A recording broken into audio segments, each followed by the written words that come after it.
प्राचीन समय में विद्यार्थी गुरुकुल में रहकर ही पढ़ा करते थे। बच्चे को शिक्षा ग्रहण करने के लिए गुरुकुल में भेजा जाता था।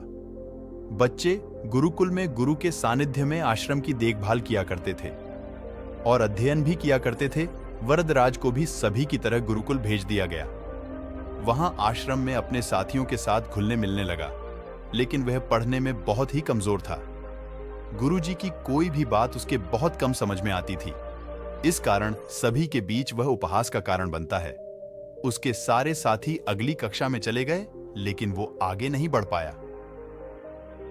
गुरुजी जी ने भी आखिर हार मानकर उसे बोला, बेटा वरदराज, मैंने सारे प्रयास करके देख लिए हैं।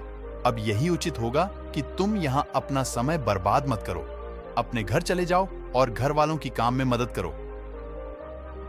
वरदराज ने भी सोचा कि शायद विद्या मेरी किस्मत में नहीं है, और भारी मन से गुरुकुल से घर के लिए निकल गया। दोपहर का समय था। रास्ते में उसे प्यास लगने लगी। इधर उधर देखने पर उसने पाया कि थोड़ी दूर पर ही कुछ महिलाएं कुएं से पानी भर रही थी।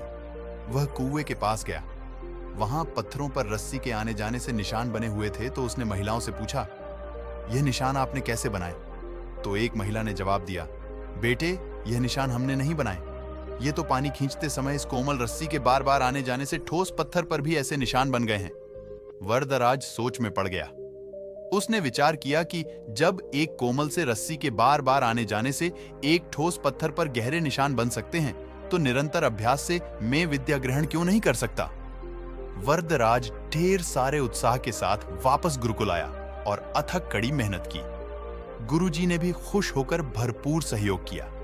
कुछ ही सालों बाद यही मंदबुद्धि बालक वरदराज आगे चलकर संस्कृत व्याकरण का महान विद्वान बना, जिसने लघु सिद्धांत कौमुदी, मध्य सिद्धांत कौमुदी, सार सिद्धांत कौमुदी, गीरवाण पदमंजरी की रचना की। दोस्तों, अभ्यास की शक्ति का तो कहना ही क्या है। यह आपके हर सपने को पूरा करेगी।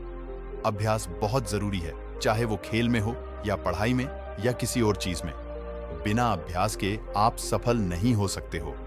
अगर आप बिना अभ्यास के केवल किस्मत के भरोसे बैठे रहोगे, तो आखिर मैं आपको पछतावे के सिवा गौतम बुद्ध, जिन्हें सिद्धार्थ गौतम और भगवान बुद्ध के नाम से भी जाना जाता है, को बौद्ध धर्म का संस्थापक माना जाता है, उनके अनुयायियों को